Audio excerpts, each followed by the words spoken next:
Whenever you all are ready, can you talk through what we're looking at? Yeah.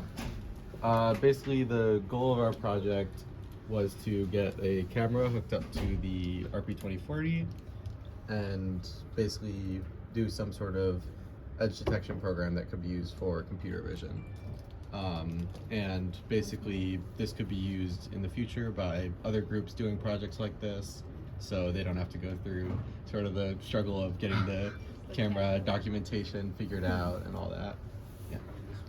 Yeah, and so our original goal was to try to implement eye tracking, which ended up being like way, I guess, out of our, ability in the time that we had. In fact, just getting the camera to work was a massive challenge on its own. And so we adjusted our goal to basically be able to get this camera to work, draw something to the VGA, an image to the VGA, and to be able to store some image data. So hypothetically, you could do some kind of image processing. Okay. Which one of our major hurdles for that is that the Raspberry Pi Pico has a very limited amount of memory. So to find a way to work with that.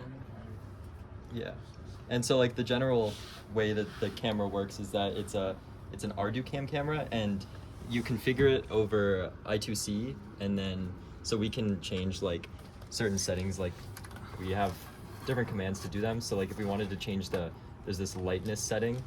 So like we could change it to, say, there's one that's not great, but there's different ones like advanced AWB, or like that one didn't do too much, but manual cloudy makes it like really muddled, so you can see that when you change it there, the colors change. Sure. And so that's communicating over I2C, and then the actual image, when it gets taken, is stored onto a buffer on the camera, and then it's transferred over SPI to the microcontroller, pixel by pixel. And then, so we started with this. I'll just reset it so the settings go back to default.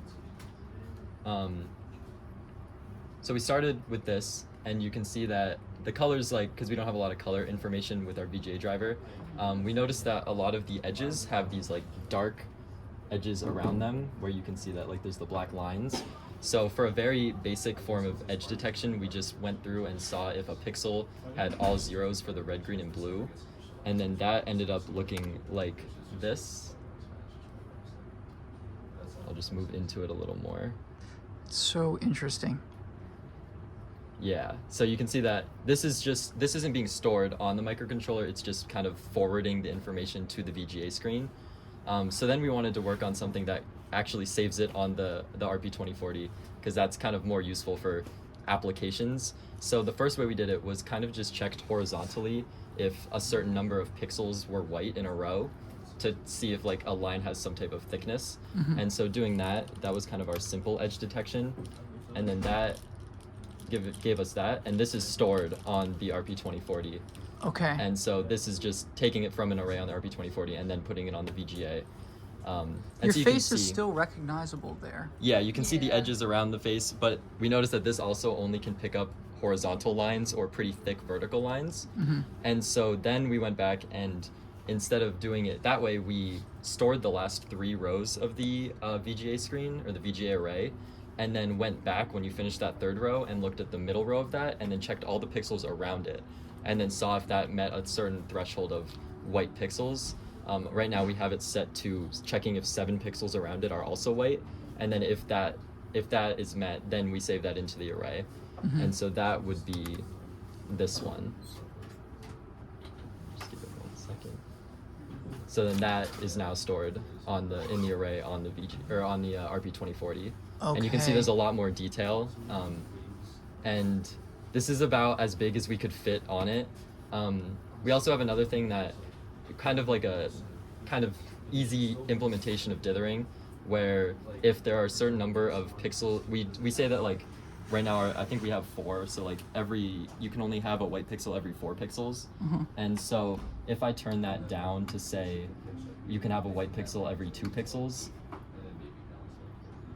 then you'll see that if I move in to get more edges, eventually part of it starts to get, the bottom part gets cut off because we ran out of memory. Okay. Because it's trying to store too many of them. Okay. So we kind of had to make some changes to it just to make it so it fits on the RP2040, and yeah, that's pretty much it. Yeah, I guess hypothetically, if you were able to add external memory to this, you could probably store a lot Sure. more, like actual like the full image or maybe like even color if you had enough. But Sure. we don't, so this is kind of our like workaround for it. Is it possible to put it back in the mode where it was just streaming the Yes. black and white image to the screen?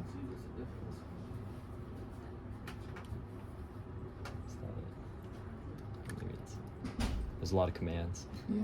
Oh, so that's that one. That's full now if color. I go, oh no, it's R. There we go. And I just want to, because this is such an interesting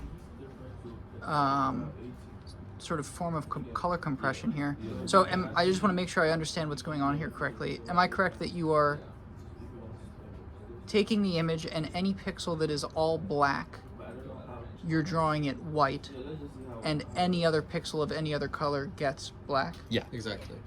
So it's sort of a negative of the image where you have only kept black pixels and inverted Yeah. them to white. How that is so not intuitive to me that it would end up looking like that. And then yeah, if we try to put this might work. It might be in frame. Like this has this text on it. Okay. It might take a little bit of moving. Positioning. And yeah, the wiring of H-Sync and V-Sync definitely gets. Yeah, it Isn't the doesn't like best. being moved. See if I just hold it there. You can Oh, yeah. see that text Yeah, text does show up. The text is really nice. If I move that to the left. Yeah, the text comes across really clearly in this mode. Yeah, like you can see the logo and some of the text. Wow. And then if we put the edge detection on, it probably gets rid of most of it, but it can get some You of get that the- information. Let me angle it a little bit. Oh, it might be running. I think it's running. It's still on the running out of memory setting. There's But some you can, text yeah, you there, can see yeah. that. If you mess with the settings a little bit, you can get some Yeah, text. there's a little bit. Yeah. But yeah, it really depends on how big the text is. But that could be used for some type of computer vision project. Sure. If you really fine-tuned it and had like a controlled environment for the images to be taken in. Sure. Yeah. So the you said that the pixel color information comes over SPI. Yeah. How many what color resolution is it sending back over the SPI channel? Do you happen to remember? It was like, It was raw 8, right? yeah, it was right. 8-bit So color. 8-bit. Yeah. Over the SPI channel.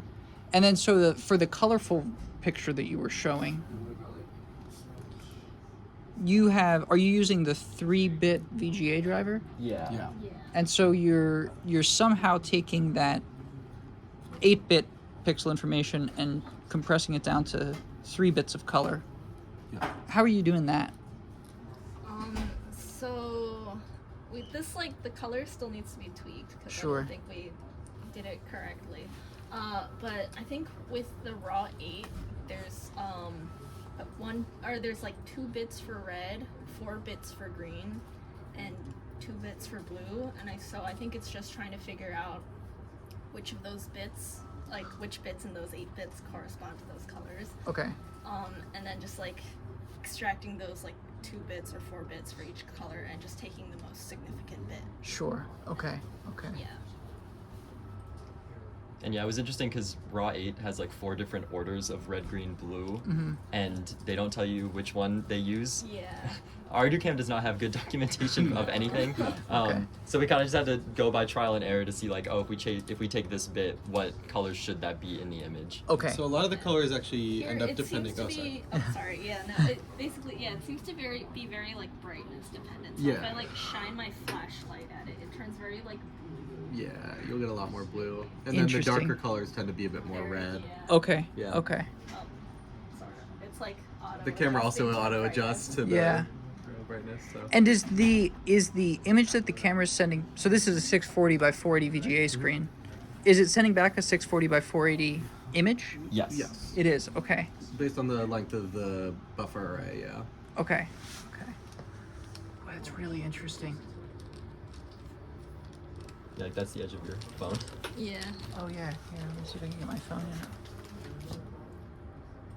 I get lost. Where am I? There you are. There's my face. Yeah. So if I bring the phone up. There's the phone. Cool. Okay, so there I am. Oh, See now the that's camera not on the too. camera. There.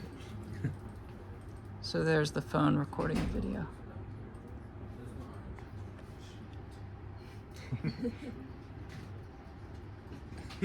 Cool.